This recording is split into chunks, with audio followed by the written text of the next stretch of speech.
दोस्तों, मैं आ गया यहाँ पे डैशबोर्ड पे। एनुअल रिटर्न फाइल करने वाले हैं हम फाइनेंशियल ईयर 18-19 की। तो चलिए बताता हूँ स्टेप बाय स्टेप कैसे आपको फाइल करना है। सबसे पहले एनुअल रिटर्न पे क्लिक करेंगे और एनुअल रिटर्न पे क्लिक करने के बाद यहाँ पे हम फाइनेंशियल ईयर 18-19 की एनुअल रिटर्न को ले लेंगे। सर्च पे क्लिक करेंगे और यहाँ से हमारा फाइनेंशियल ईयर 18-19 की एनुअल रिटर्न आ चुकी है। अब क्या करना है, आपको प्रिपेयर ऑनलाइन पे क्लिक करना है। मैं यहाँ पे ऑनलाइन बताने वाला हूँ आपको कैसे GSTR 9 जो है एनुअल रिटर्न प्रिपेयर करेंगे। ठीक है दोस्तों, उससे पहले हम समझ लेते हैं कि हमारे ऊपर 9C एप्लीकेबल है या नहीं है। तो मैं आपको बता देता हूँ, 5 करोड़ तक जिसकी टर्नओवर है फाइनेंशियल ईयर 18-19 में, यहाँ पे गवर्नमेंट ने MSME के सभी टैक्स पेयर जिनकी टर्नओवर 5 करोड़ से नीचे है उनको छूट दे दी है। उनको GSTR 9C रिकन्सिलेशन स्टेटमेंट जो कि एक चार्टर्ड अकाउंटेंट के द्वारा भरी जाती है वो नहीं देनी, केवल GSTR 9 भरनी होगी अगर 5 करोड़ से नीचे है। अगर 5 करोड़ से ऊपर है तो आपको GSTR 9 और 9C दोनों देना पड़ेगा। तो सबसे पहले आप टर्नओवर चेक कर लें। जैसे कि मैं यहाँ पे अपनी टर्नओवर चेक कर लेता हूँ। फाइनेंशियल ईयर 18-19 की है तो मैं यहाँ पे 1/4/2018 से 31/3/2019 पे अपना फाइनेंशियल ईयर ओपन कर लिया। उसके बाद अगर देखा जाए तो यहाँ पे जो मेरी टर्नओवर है 470 की है, मतलब 4,70,00,000 की है। ये है डायरेक्ट इनकम में। यहाँ पे मेरा पे क्लोजिंग स्टॉक है, ठीक है, ये क्लोजिंग स्टॉक है तो इसको काउंट नहीं करेंगे। तो यहाँ पे जो मेरी टर्नओवर है 4,70,70,057.62 की है। आपकी टर्नओवर 5 करोड़ से कम है तब आपको GSTR 9C फाइल नहीं करना होता, रिकन्सिलेशन स्टेटमेंट नहीं देना होता। तो मेरे केस में यहाँ पे केवल GSTR 9 एप्लीकेबल होगा। ठीक है दोस्तों, तो यहाँ पे हम बात कर ले पोर्टल पे। तो ये पूछता है कि क्या आपको GSTR 9 नील वाली भरनी है। नो पे क्लिक है ऑटोमेटिक ही। नेक्स्ट पे क्लिक करेंगे। ठीक है दोस्तों, अभी हमें GSTR 9 को भरने से पहले GST का रिकन्सिलेशन करना होता है, बुक्स ऑफ अकाउंट्स का और रिटर्न्स का रिकन्सिलेशन करना होता है। आपका टैक्स पेबल कितना बना, आपने टैक्स इनपुट टैक्स क्रेडिट कितना क्लेम किया, ठीक है दोस्तों, वो सारी चीज़ें। तो यहाँ पे मैं एक एक्सेल शीट लेके आया हूँ और मैंने अपनी पुरानी वीडियो के अंदर भी बताया कि कैसे आपको रिकन्सिलेशन करना होता है अपने बुक्स ऑफ अकाउंट्स का और GST की रिटर्न्स का। दोस्तों, जैसे कि मैं आपको शीट का एक ओवरव्यू दिखा देता हूँ। यहाँ पे देख सकते हैं, यह है एक्सेल शीट जहाँ पे सबसे पहले जो शीट है उसके अंदर हम टैक्सेबल टर्नओवर का रिको कर रहे हैं। ये है सेल्स मेरी एज पर GSTR 1 और यह है सेल्स मेरी एज पर GSTR 3B। दोनों के बीच का डिफरेंस 0 है। ये मैंने बताया भी आपको कैसे इस शीट भरना होता है और कैसे रिकन्सिलेशन करना होता है पुरानी, अगर आपने मेरी GSTR 9 वाली वीडियो देखी होगी। तो देख सकते हैं R1 और 3B के बीच का डिफरेंस 0 है। ठीक है, अब यहाँ पे जो मेरी टर्नओवर है वो फाइनेंशियल के हिसाब से है। दैट मीन्स बैलेंस शीट के हिसाब से मेरी टर्नओवर ये हो गई और बुक्स ऑफ अकाउंट्स के हिसाब से मेरी टर्नओवर ये हो गई 48,125,686 और बैलेंस शीट के हिसाब से हो गई 470,70,058। बैलेंस शीट पे मेरे पास, मैंने यहाँ पे बैलेंस शीट को कर रखा है ओपन। मैं इसको कर लेता हूँ, क्लोज कर लेता हूँ, एक बार जूम कर लेते हैं। तो देख सकते हैं मेरी जो टर्नओवर है वो ये आ रही है। सेल्स ये हो गई और जो वर्क ये हो गई। अगर दोनों को ऐड करेंगे तो 470 के आसपास आएगी। मैं आपको कैलकुलेट भी करके दिखा देता हूँ। कैलकुलेटर पे इसको चलिए कैलकुलेट कर लेते हैं ताकि समझने में आसानी हो जाए।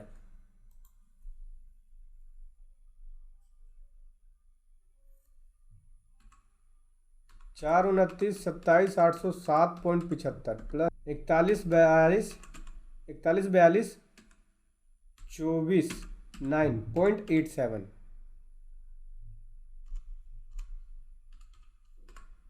देख सकते हैं दोस्तों, 470,70,057.62 वहाँ पे 58 आ गया, मतलब राउंड ऑफ में आ गया यहाँ पे एक्सेल शीट में। ठीक है, तो जो बुक्स में टर्नओवर है वो 48,125,646 है और बैलेंस शीट में ये है। तो इसके बीच का डिफरेंस 10,55,588 का। ये भी मैं आपको बताऊंगा डिफरेंस कैसा आ रहा है। सबसे पहले हम बुक्स की टर्नओवर, जो हमारी रिटर्न की टर्नओवर है, वो चेक कर लेते हैं। रिटर्न मैंने लगभग टैली से ही फाइल किया है। तो अगर आप GST की रिटर्न्स में आएंगे टैली के अंदर, इसकी एनुअल कंप्यूटेशन देखेंगे आप, तो एनुअल कंप्यूटेशन में आपकी टोटल टर्नओवर निकलेगी। ठीक है, तो उससे आप इजीली मैच कर सकते हैं। जैसे कि मैं यहाँ पे फाइनेंशियल ईयर 1/4/2018 से 31/3/2019 की अपनी 9 जो है एनुअल कंप्यूटेशन GST में निकल रही है, टैली में जो आ रही है वो देख लेते हैं। ठीक है, मेरा जो बुक्स में रिटर्न है और जो पोर्टल पे रिटर्न है सेम फाइल किया है मैंने। अभी यहाँ पे देखिए, ये देखिए दोस्तों, 48,125 645.62। यहाँ भी सेम है 48,125 646 है, 0.62 था तो ये राउंड ऑफ में हो गया 640। इसी वजह से यहाँ पे जो डिफरेंस है वो 10,55,588 का है। सो दोस्तों यहाँ पे डिफरेंस किस वजह से है, मशीनरी को हमने सेल किया था, सेल ऑफ मशीनरी की वजह से जो है यहाँ पे डिफरेंस है 10,55,000 का। चलिए मैं आपको डाटा में दिखा भी देता हूँ। यहाँ पे हमने एक सेल करी थी, वो हमारी IGST सेल थी, जिसके वजह से ये डिफरेंस है। चलिए R1 में चलते हैं, R1 में मैं आपको दिखाता हूँ डिफरेंस किस वजह से है।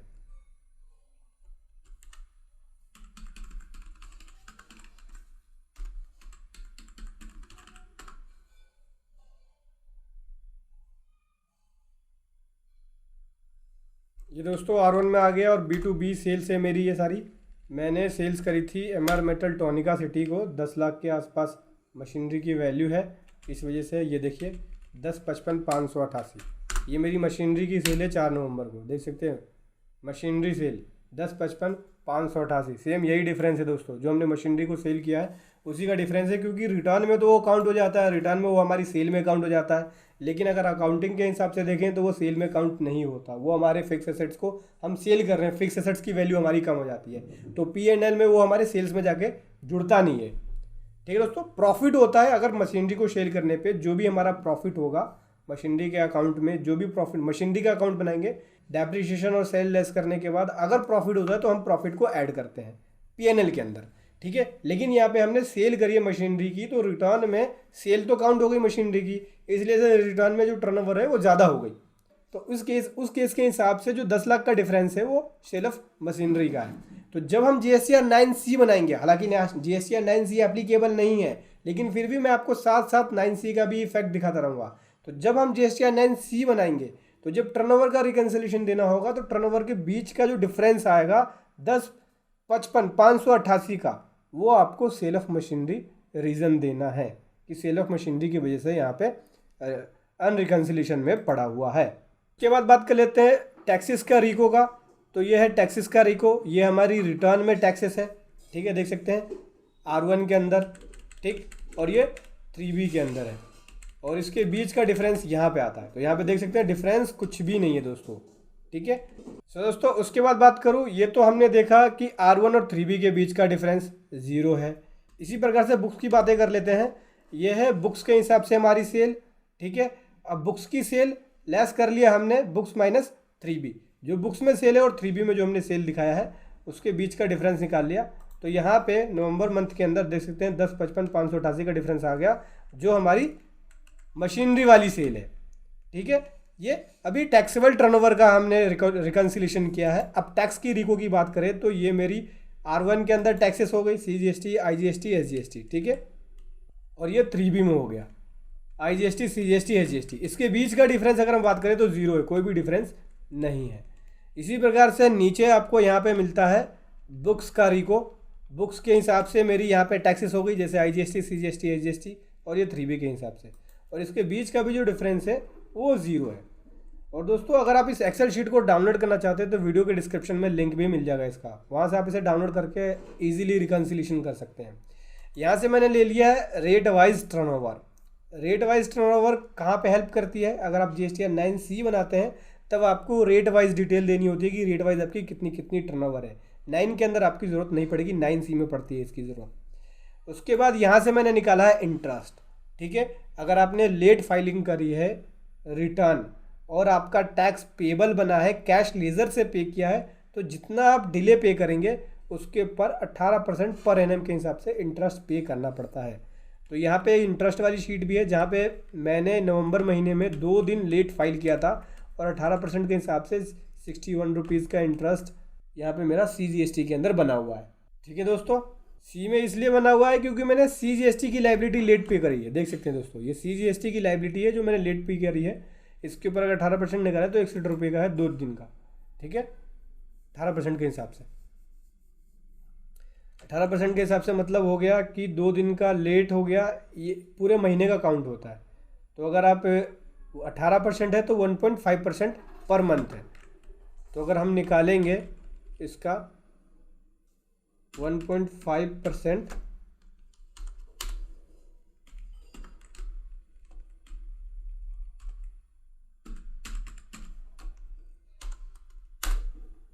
तो ये हो गया 30 डेज़ का।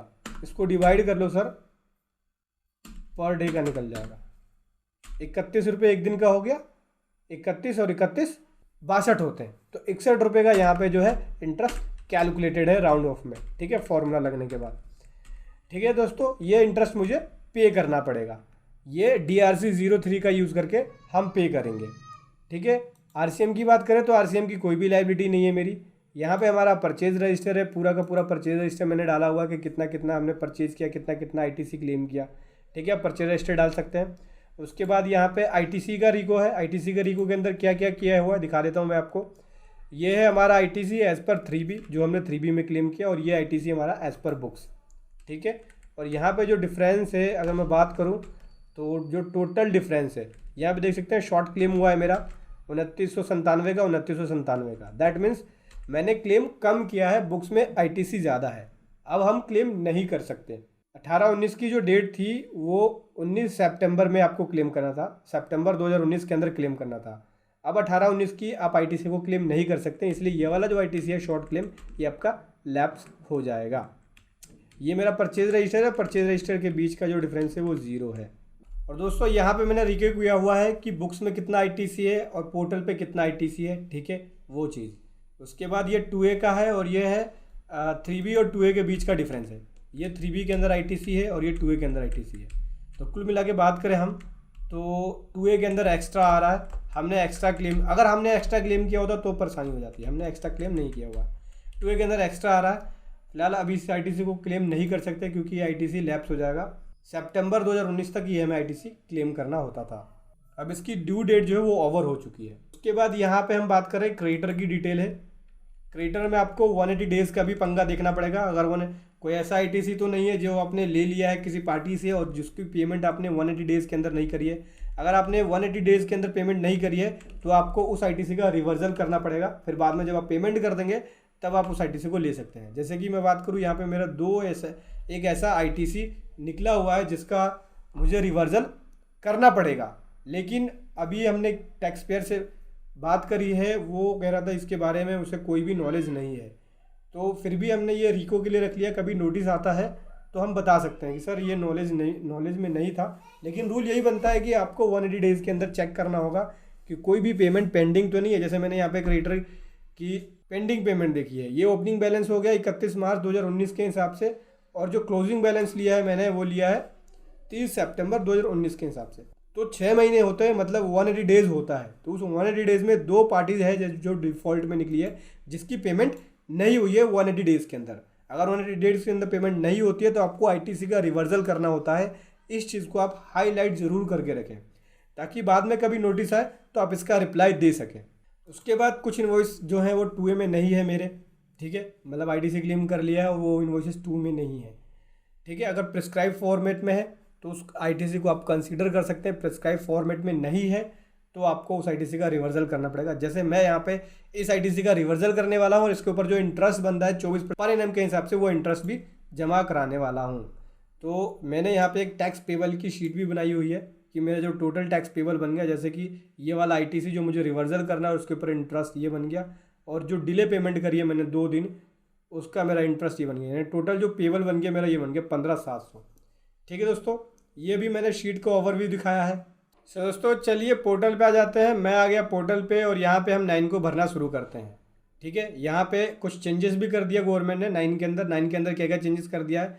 सबसे पहले आपका मैं बता देता हूँ, यहाँ पे टेबल 8A को आप डाउनलोड कर सकते हैं। डॉक्यूमेंट वाइज जो डिटेल है आपकी टेबल 8A की, उसको आप डाउनलोड करके चेक कर सकते हैं टेबल्स की डिटेल को। ठीक है, इस पर अगर आप क्लिक करेंगे तो यहाँ पे जो आपकी डिटेल है डॉक्यूमेंट वाइज डिटेल वो डाउनलोड हो जाएगी। सो दोस्तों यहाँ से हम टेबल 8A को डाउनलोड कर सकते हैं। बेसिकली बात करूँ टेबल 8A जो है वो 2A का ही रूप है। जो 2A आपकी निकलती है मंथली, उसको कंबाइंड करके दिया हुआ है कि आपकी B2B इन्वॉइसेस कितनी है। ठीक है, जिस पे आपने ITC क्लेम किया है। ठीक, इसमें अमेंडमेंट भी है, क्रेडिट नोट भी है। ठीक है दोस्तों, तो इसके अंदर डिटेल्स है आपकी बेसिकली एक तरह से ये जो है वो 2A का ही रूप है।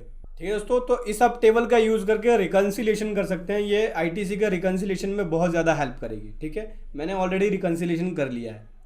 अभी सबसे पहले हम बात करें टेबल 4 के बारे में। तो टेबल 4 की जो डिटेल है वो टैक्सेबल टर्नओवर से रिलेटेड है।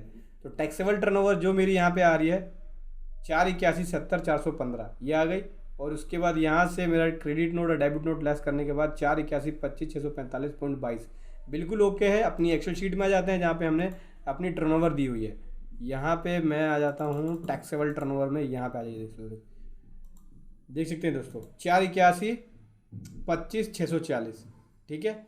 और यहाँ भी है हमारा 481,25,645.22 तो बिल्कुल सेम है। यहाँ पे हमने राउंड ऑफ में ले लिया इसलिए 640 हो गया ठीक है। टर्नओवर ठीक है हमारी, ओके वाली है, ओके हमारी टर्नओवर में कोई डिफरेंस नहीं है। टैक्सेस की बात करें हम तो यहाँ पे एक्सेल शीट पे जाते हैं, ये टैक्सेस का रिको है, ये देख सकते हैं टोटल टैक्स 3B और R1 के बीच का जो डिफरेंस है वो 0 है। और ये 3B और बुक्स के बीच का जो डिफरेंस है टैक्सेस का वो भी 0 है। 48,19,167 48,19,166.61 तो राउंड ऑफ में लिया हुआ है इसलिए ओके है। फिर है 18,72,096 18,72,096 ठीक है दोस्तों, ये ओके हो गया, इसको कर लिया मैंने सेव। यहाँ पे टेबल 4 जो है हमारी ओके हो चुकी है। बैक टू रिटर्न फाइल पे आ जाते हैं, बैक टू GSTN 9 पे ठीक है। ये वाली टेबल हमारी ओके हो गई टेबल 4। टेबल 5 की बात करें तो कोई भी exempted sale, nil rated sale, उसकी डिटेल आपको यहाँ पे देनी होती है। तो इस प्रकार की कोई भी मेरी सेल नहीं है, ना ही एग्जेम्प्टेड है, नॉन GST सप्लाई भी नहीं है, ना नील रेटेड सप्लाई है ठीक है। अभी इसको सेव किया, ओके कर लिया, बैक टू रिटर्न फाइल पे आ जाते हैं। आगे आ जाते हैं दोस्तों टेबल नंबर 6 में, जहाँ पे ITC की डिटेल देनी होती है आपको कि टोटल ITC आपने कितना लिया है, कितना क्लेम किया है, और उसका वाइफर्केशन देना होता है कि इनपुट से रिलेटेड है, इनपुट कैपिटल गुड से रिलेटेड है ठीक है, वो सब चीज़ ठीक है। तो गवर्नमेंट ने दोस्तों यहाँ पे ऑप्शनल कर दिया है फाइनेंशियल ईयर 18-19 के लिए कि आपको वाइफर्केशन नहीं देना। अगर आपका अलग अलग ITC है कैपिटल गुड से या इनपुट सर्विस से रिलेटेड है या कैपिटल गुड से रिलेटेड है और आप इसको आइडेंटिफाई नहीं कर पा रहे हैं तो आप इनपुट वाले कॉलम में उसको रिपोर्ट कर सकते हैं ठीक है दोस्तों। इसकी वाइफर्केशन देने की ज़रूरत नहीं है। तो बात करें हम यहाँ पे, अब ये बोल रहा है कि ITC देना होगा आपको, ITC की डिटेल वाइफर्केशन करके। अब यहाँ पे जो हमारी बुक्स वाली ITC है वो लेंगे, इस चीज़ का ध्यान रखना दोस्तों, क्योंकि हमने 3B में हो सकता है कि बाई मिस्टेक गलती से कम क्लेम कर लिया हो ठीक है। तो आप बुक्स वाला जब ITC देंगे, बुक्स में ज़्यादा था, आपने क्लेम कम किया, ये भी हो सकता है कि आपने अगले साल जाके क्लेम किया, तो उसकी रिपोर्टिंग आपको अगले टेबल में देनी होगी। तो जो बुक्स में ITC है वो हम यहाँ पे दे देंगे इनपुट्स के अंदर ठीक है। तो बात करूँ मैं यहाँ पे तो दोस्तों देख सकते हैं ये है ITC मेरा एज़ पर बुक्स और ये है एज़ पर 3B। तो अगर मैं बात करूँ बुक्स वाला ITC वो ये है, तो इसकी रिपोर्टिंग हम देंगे यहाँ पे जो बुक्स वाला ITC है उसके हिसाब से। तो बुक्स वाला ITC कितना है 498,569 68.89 है, तो बिल्कुल सेम यही होगा ठीक है। यहाँ पे राउंड ऑफ में है इसलिए देख सकते हैं, ये देखिए परचेज रजिस्टर के हिसाब से ITC ये है। तो IGST तो बिल्कुल सेम है 498,568.89 ठीक है, ये परचेज रजिस्टर के हिसाब से है। दैट मीन्स जो बुक्स के अंदर ITC है वो है ये ठीक है, ये purchase register that means books वाला ITC है। अभी हम बात कर लेते हैं CGST के बारे में। तो यहाँ पे 37,61,043 है और यहाँ पे है 37,64,040 है, ये बुक्स के अंदर ITC है। तो मैं बुक्स के हिसाब से लूँगा 37,64,040 ठीक है, 37,64,040 ठीक है, ये ले लिया हमने बुक्स के हिसाब से ITC, सेस नहीं है ठीक है दोस्तों। अभी क्या करना है, कोई भी अगर आपका अदर कोई क्रेडिट है जैसे एक्सपोर्ट से ITC रिलेटेड है या RCM वाला ITC रिलेटेड है तो उसकी डिटेल आप यहाँ देंगे। देख सकते हैं दोस्तों, ये है आपका रजिस्टर्ड पर्सन से है ठीक है, रिवर्स चार्ज वाली जो सप्लाई है, और ये अनरजिस्टर्ड पर्सन से है। तो इस तरह की कोई भी डिटेल है आप यहाँ पे देख सकते हैं, या SEZ यूनिट से है या इनपुट सर्विस ISD से है आपका कोई ITC तो उसकी डिटेल दे सकते हैं। मेरी यहाँ पे इस तरह की कोई भी डिटेल नहीं है। सेव कर लिया, ओके कर लिया, बैक टू रिटर्न फाइल पे आ जाएंगे ठीक है दोस्तों। टेबल नंबर 6 हो गया। टेबल नंबर 7 में आ जाते हैं, कोई भी ITC रिवर्सल है आपका ठीक है, इन सभी रूल के हिसाब से अदर रिवर्सल है कोई भी तो आप दे सकते हैं। मेरा यहाँ पे कोई भी रिवर्सल नहीं है इसलिए सेव कर लिया, ओके कर लिया, बैक टू रिटर्न फाइल पे आ जाता हूँ। उसके बाद बात कर लेता हूँ टेबल 7 के बाद टेबल 8 है। टेबल 8 के अंदर ये मेरा आईटीसी आ गया ऑटोमेटिक, जो मैंने ऊपर डिक्लेयर किया। जो मैंने ऊपर आईटीसी अभी बुक्स वाला लिखा है उसके बीच का डिफरेंस यहाँ पे नीचे आ जाएगा दोस्तों, ये देख सकते हैं 4922 का डिफरेंस है, 5000 का डिफरेंस है, 5000 का डिफरेंस है CGST HGST में। ठीक है, यहाँ पे 2A के अंदर ज़्यादा है, क्लेम हमने कम किया हुआ है तो ये चल जाएगा। अगर हमने क्लेम ज़्यादा कर लिया होता, 2A में कम होता तो परेशानी हो जाती, फिर आपका आईटीसी जो है वो उतना जितना एक्स्ट्रा आईटीसी आपने क्लेम किया होता उसका रिवर्सल करना पड़ता। ठीक है दोस्तों, ये अभी मेरा ओके है। बचा हुआ जो आईटीसी है ये मेरा आईटीसी इतना लैप्स हो जाएगा। ठीक है, ये आईटीसी में अब क्लेम नहीं कर सकता। अगर मैंने इस आईटीसी को फाइनेंशियल ईयर 19-20 के अंदर क्लेम किया होता, अप्रैल 19 से सितंबर 19 तक, तब मैं इसको यहाँ पे ले सकता था, लेकिन मैंने क्लेम नहीं किया, इसीलिए मैं अब इसको आईटीसी को नहीं ले सकता। अभी क्या करना है, सेव करना है, ओके करना है, बैक टू GSTR 9 डैशबोर्ड पे आ जाते हैं। दोस्तों बात करें 8 के अंदर, मैंने अभी डिफरेंस वाला पार्ट बताया नहीं आपको। देखो दोस्तों ये डिफरेंस में है, आप चाहे तो आप इसको रिपोर्टिंग कर सकते हैं इसकी कि आईटीसी अवेलेबल है बट नॉट अवेल किया, या ITC available but ineligible ITC है, या आईटीसी है मेरे पास लेकिन अवेल नहीं किया, वो लिख सकते हैं आप यहाँ पे। लेकिन मैं इसको डिफरेंस में ही रहने दे रहा हूँ, यहाँ पे मैं कुछ भी नहीं लिख रहा। सेव पे क्लिक कर रहा हूँ, ओके कर दिया, बैक टू GSTR 9 डैशबोर्ड पे आ गया। ठीक है दोस्तों, 8वां हो गया। टेबल नंबर 9 की बात कर लेते हैं। यहाँ पे इंफॉर्मेशन होती है डिटेल ऑफ टैक्स पेड की, जो कि आपने डिक्लेयर किया है फाइनेंशियल ईयर 18-19 के अंदर, उसकी डिटेल होती है। ये ऑटोमेटिक आता है। तो दोस्तों ये ऑटोमेटिक आता है, ये मेरे टैक्स पेबल आ गया और ये जो मैंने टैक्स पे किया है, बाकी सब चीज़ ओके है। सेव पे क्लिक कर दिया, ओके कर दिया, बैक टू रिटर्न डैशबोर्ड पे आ गया। टेबल नंबर 9 हो गई दोस्तों। ठीक है दोस्तों, अगर आप टेबल वाइज डिटेल जानना चाहते हैं कि कौन सी टेबल में क्या रिपोर्टिंग होती है, तो मेरी आप पुरानी वीडियो देखिए। इस वीडियो के अंदर मैं टेबल वाइज डिटेल नहीं बता रहा हूँ आपको, पुरानी वीडियो में देखिए कि कौन सी टेबल में क्या रिपोर्टिंग करनी होती है।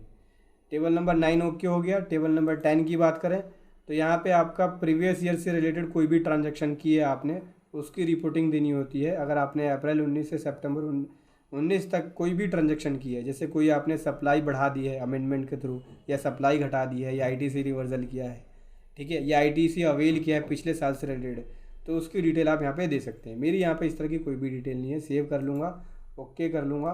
टेबल नंबर 10, 11, 12, 13 हो गई दोस्तों। टेबल नंबर 14 की बात करें तो टेबल नंबर 14 में बोलता है कि कोई भी आपका डिफरेंस है जिसकी वजह से आपका टैक्स पेबल बना है, उसकी डिटेल आप दे सकते हैं। ठीक है, सेव कर लिया। इस तरह का कोई भी डिटेल नहीं है मेरे पास, कोई भी मेरा डिफरेंस नहीं है जिसकी वजह से मेरा टैक्स पेबल बना है। ठीक है, मेरा टैक्स पेबल किस वजह से बना है, मैंने जो एक्स्ट्रा आईटीसी क्लेम कर लिया, यहाँ पे देख सकते हैं दोस्तों, ये है टैक्स पेबल की डिटेल। एक्स्ट्रा आईटीसी क्लेम कर लिया जो 2A में नहीं है। आप 2A और अपने बुक्स का रिकन्सिलेशन करना इनवॉइस वाइज, तो इनवॉइस वाइज जब मैंने रिकन्सिलेशन किया है तो कुछ बिल मिले हैं जो 2A के अंदर नहीं है, उसके ऊपर मैं टैक्स पे करूँगा। ये DRC 03 के अंदर हम अपनी लाइबिलिटी दिखाएंगे और टैक्स पेबल बना के हम पे कर देंगे। 9 के अंदर इसकी रिपोर्टिंग नहीं जाएगी। ठीक है, यहाँ पे ये ओके हो गया दोस्तों।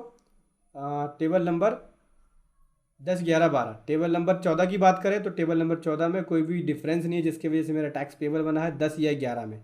10 या 11 में रिपोर्टिंग करने की वजह से कोई भी ऐसा टैक्स पेबल नहीं बना है मेरा जो मुझे पे करने की ज़रूरत पड़ रही है। ठीक है, अब इसके बाद आपका कोई डिमांड है या कोई रिफ़ंड है, ठीक है, प्रीवियस फाइनेंशियल ईयर के अंदर, तो उसकी डिटेल देनी होती है। टोटल रिफ़ंड कितना था, टोटल सिलेक्शन कितना हो गया, टोटल क्लेम कितना हो गया, वो सारी डिटेल देनी होती है। तो इस तरह का कोई भी डिटेल नहीं है मेरी। ओके कर दिया, अब बैक टू रिटर्न फाइल पे आ जाते हैं। अब नीचे आ जाते हैं दोस्तों। यहाँ पे 16वें के अंदर अगर आपकी कोई सप्लाई रिसीव करी है आपने कॉम्पोजिशन टैक्स पेयर से, या डीम्ड सप्लाई है, ठीक है, बाई जो वर्क के थ्रू, ठीक है, या गुड्स आपने अप्रूवल बेसिस पे भेजा है, ठीक है, जो वर्क के लिए, तो उस केस में उसकी वजह से कोई भी आपकी सप्लाई बन गई है, सप्लाई आपने रिसीव करी है, आपने सप्लाई रिसीव करी है कॉम्पोजिशन टैक्स पेयर से, वो कितनी आपने रिसीव करी है उसकी डिटेल देनी होगी। डीम्ड सप्लाई आपकी कितनी है अंडर सेक्शन 143 के अंदर, या आपने गुड्स अप्रूवल बेसिस पे जो वर्क के लिए भेजा है वो कितनी है, उसके ऊपर टैक्स कितना है, ठीक है, वो देनी पड़ेगी। तो इस तरह की कोई भी डिटेल नहीं है मेरी यहाँ पे। ओके कर लिया, बैक टू रिटर्न फाइल पे आ जाते हैं। उसके बाद 17 और 18 जहाँ पे HSN कोड की डिटेल देनी होती है, तो ये भी गवर्नमेंट ने फाइनेंशियल ईयर 18-19 के लिए एग्जाम्प्ट कर दिया, यहाँ पे आपको देने की ज़रूरत नहीं है। ठीक है दोस्तों, ऑप्शनल कर दिया है, दैट मीन्स आप देना चाहें तो दे सकते हैं, नहीं देना चाहे तो देने की ज़रूरत नहीं है। अभी हमारी यहाँ पे GST 9 ओके हो गया। कंप्यूट लाइबिलिटी पे क्लिक करेंगे। ठीक है दोस्तों, अब हमारी यहाँ पे रेडी टू फाइल देख सकते हैं, लिखा हुआ आ गया। हमारी रिटर्न जो है फाइलिंग के लिए रेडी हो चुकी है। प्रोसीड टू फाइल पे क्लिक करेंगे, देख सकते हैं। प्रोसीड टू फाइल पे क्लिक करने के बाद ये कैश लेज़र का बैलेंस है हमारे पास, और यहाँ पे एडिशनल कैश की रिक्वायरमेंट है नहीं क्योंकि लेट फीस पेबल नहीं बना हुआ। ओके कर लिया। यहाँ पे ऑथराइज सिग्नेचरी ले ली, सेलेक्ट कर लिया ऑथराइज सिग्नेचरी को, और यहाँ पे एक बार प्रीव्यू ड्राफ्ट देखना पड़ेगा। जैसे ही प्रीव्यू ड्राफ्ट पे क्लिक करेंगे आपका ये फाइल का जो बटन है वो फाइल GST 9 का जो बटन है वो एनेबल हो जाएगा। फाइल GST 9 पे क्लिक करेंगे। यस, यहाँ पे मैं सबमिट करने वाला हूँ GST 9 अपनी। सबमिट कर दिए। ये बोलता है कि कैसे आपको सबमिट करना है, DSC का यूज़ करना है या EVC का यूज़ करना है। तो मैं यहाँ पे EVC का यूज़ करके फ़ाइल करने वाला हूँ। EVC पे क्लिक किया। अब जो OTP आएगा वो आपको यहाँ पे लिखना पड़ेगा। ये वैलिडेट OTP पे मैंने क्लिक कर लिया दोस्तों। ठीक है दोस्तों, ये हमारी यहाँ पे जो GST 9 है सक्सेसफुली फाइल हो चुकी है और हमें यहाँ पे नंबर मिल चुका है, यहाँ पे रेफरेंस नंबर मिल चुका है। ठीक है, डैशबोर्ड पे आएंगे। डैशबोर्ड पे आने के बाद एक बार हम जाएंगे यहाँ से आ जाते हैं सर्विस में, यहाँ से आ जाते हैं रिटर्न में, और यहाँ से एनुअल रिटर्न पे आ जाते हैं। ठीक है दोस्तों, यहाँ पे एनुअल रिटर्न पे आने के बाद फाइनेंशियल ईयर सेलेक्ट कर लेंगे 18-19 की। यहाँ पे एनुअल रिटर्न को मैंने सेलेक्ट कर लिया, और सेलेक्ट करने के बाद यहाँ से व्यू GST 9 पे आ जाते हैं। तो जो हमने रिटर्न फाइल कर दी है यहाँ पे आप देख सकते हैं, या फिर आप इसका जो PDF है वो भी डाउनलोड कर सकते हैं, जो रिटर्न फाइल के करने के बाद है फाइनल वाला जो है। तो ये देख सकते हैं फाइनल वाला है ये दोस्तों। यहाँ पे DRC 03 को फिल करेंगे, जो हमारी लाइबिलिटी बनी है एनुअल रिटर्न की वजह से, जो रिकन्सिलेशन की वजह से हमारी लाइबिलिटी बनी है उसको हम पे करेंगे। तो चलिए दोस्तों इसको भरते हैं, बताता हूँ कैसे भरना होगा। यहाँ से आ जाएंगे सर्विस में। यहाँ से आएंगे सर्विस में दोस्तों, यूज़र सर्विस में आएंगे और माई एप्लीकेशन पे आएंगे। ठीक है, हमें यहाँ पे DRC 03 भरना है। तो एप्लीकेशन नया हम एप्लीकेशन भरने वाले हैं, तो यहाँ से ले लेंगे intimation of voluntary payment DRC 03। New application पे क्लिक किया। ठीक है, अभी हमारी जो लाइबिलिटी बनी है एनुअल रिटर्न की वजह से, कॉज ऑफ पेमेंट किसकी वजह से है, एनुअल रिटर्न की वजह से है। ठीक है, सेक्शन कौन सा हो जाएगा, सेक्शन 73 का सबसेक्शन 5 हो जाएगा, फाइनेंशियल ईयर 18-19 से रिलेटेड है। ऑल ओवर टैक्स पीरियड की बात करें तो ये जो है ये अप्रैल 2018 से मार्च 2019 तक का है। लाइबिलिटी किसकी किसकी बन रही है, ये टैक्स पेबल की सीट है, ये देख सकते हैं दोस्तों टैक्स पेबल की सीट। CGST SGST IGST की लाइबिलिटी 0 है। ठीक है, किसकी वजह से, एक्स्ट्रा ITC जो क्लेम कर लिया उसकी लाइबिलिटी है वो हमें पे करना पड़ेगा, और उसके ऊपर इंटरेस्ट 24% वो पे करना पड़ेगा, और जो मैंने डिले रिटर्न फाइल करी है 2 दिन उसका इंटरेस्ट भी पे कर रहा हूँ। ठीक है, इकट्ठा ही। अभी क्या करना है, तो सबसे पहले हम CGST पे करने वाले हैं। तो पहले हम सिलेक्ट करेंगे पीरियड अप्रैल 2018 से लेके ये मार्च 2019 तक का है। ठीक है, किसका है, CGST का है। अब यहाँ से आ जाते हैं, टैक्स का आपको अलग लिखना पड़ेगा, इंटरेस्ट का अलग लिखना पड़ेगा। एक्सेल शीट से पता चलेगा आपको टैक्स का कितना पार्ट है, इंटरेस्ट का कितना पार्ट है। टैक्स का पार्ट है 5750, तो यहाँ पे हम लिख लेंगे 5750। इंटरेस्ट का पार्ट हो गया ये दोनों, अगर इन दोनों को जोड़ा जाए तो ये हो रहा है 2131। देख सकते हैं 2131, यहाँ पे हम लिख लेंगे 2131। ठीक है, पेनल्टी वगैरह कुछ भी नहीं है। अब यहाँ पे ऐड पे क्लिक करेंगे। ऐड पे क्लिक करने के बाद यहाँ भी सेम वही लेंगे, अप्रैल 2018 से लेके मार्च 2019 तक का है, 18-19। उसके बाद ये है SGST। ठीक है, यहाँ भी सेम टैक्स है 5750, लेकिन यहाँ पे इंटरेस्ट कम है। इंटरेस्ट जो डिले पेमेंट वाला 2 दिन का है वो नहीं है, यहाँ पे 2070 है खाली इंटरेस्ट, 2070। ओके कर लिया। ठीक है दोस्तों, इसको कर लिया सेव। ठीक है, ये फॉर्म हमारा सक्सेसफुली सेव हो चुका है। प्रोसीड टू पे पे आते हैं। अभी हम प्रोसीड टू पे पे आ गए। अभी ये हमारी हो गई लाइबिलिटी। लाइबिलिटी में क्या क्या हो गया, CGST की टैक्स की लाइबिलिटी हो गई 5750, एस की हो गई 5750, यहाँ भी बिल्कुल सेम है CS की। उसके बाद इंटरेस्ट की बात करें 2131, ये दोनों अगर आप जोड़ेंगे तो 2131 हो गया और 2070 रुपये हो गया इंटरेस्ट। ठीक है, ठीक है दोस्तों। अब आप इसको पे कर सकते हैं कैश लेज़र के थ्रू। तो यहाँ पे मैंने टैक्स जमा करा दिया है, कैश लेज़र के थ्रू ही पे करने वाला हूँ। ठीक है, तो यहाँ पे आ जाते हैं, आपके पास कैश पड़ा हुआ है, अभी हम कैश के थ्रू पे करेंगे। ठीक है, तो यहाँ पे हम लिख लेते हैं CGST में कैश है हमारे पास, कैश का बैलेंस देखा जाए तो कैश का बैलेंस है हमारे पास, मैंने टैक्स चालान पे कर दिया था। तो अभी यहाँ पे लिखने वाला हूँ मैं 5750 टैक्स जमा कर रहा हूँ मैं, 5750 का हो गया टैक्स वाला कॉलम। स्टेट में भी 5750 का हो गया टैक्स वाला कॉलम। और उसके बाद इंटरेस्ट की बात करें तो 2131 का इंटरेस्ट हो गया C का, और 2070 का इंटरेस्ट हो गया S का। ठीक है दोस्तों, ओके हो गया। नीचे आ जाते हैं, टोटल हम जो है ये कैश है जमा करने वाले हैं। रीज़न क्या है, किस वजह से टैक्स पे कर रहे हैं। तो दोस्तों यहाँ पे रीज़न में लिख दिया मैंने, tax payable because of annual return reconciliation for the financial year 18-19, please find attachment.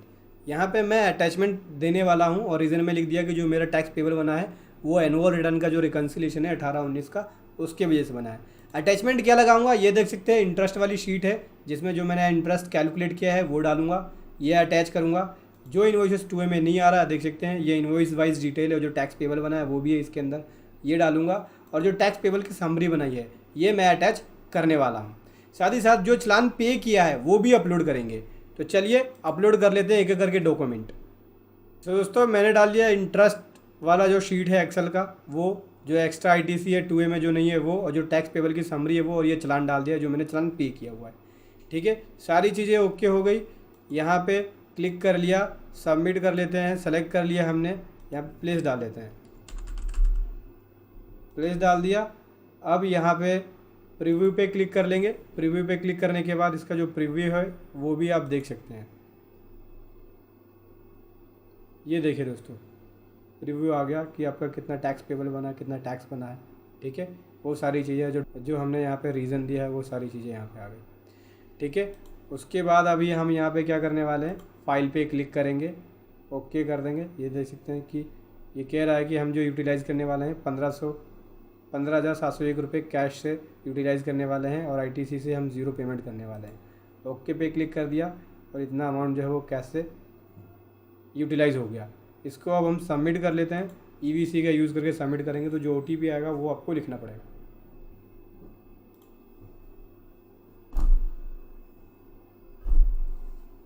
तो दोस्तों देख सकते हैं यहाँ पे हमारी सक्सेसफुली सबमिट हो गई DRC 03। यहाँ से आप एप्लीकेशन को भी डाउनलोड कर सकते हैं। तो दोस्तों इस प्रकार से एनुअल रिटर्न फाइल करना है, और DRC 03 का यूज़ करके आपको अपनी जो लाइबिलिटी बनेगी एनुअल रिटर्न के रिकन्सिलेशन की वजह से वो पे करना है। वीडियो कैसी लगी ज़रूर बताएं। Thank you so much. जय हिंद, वंदे मातरम।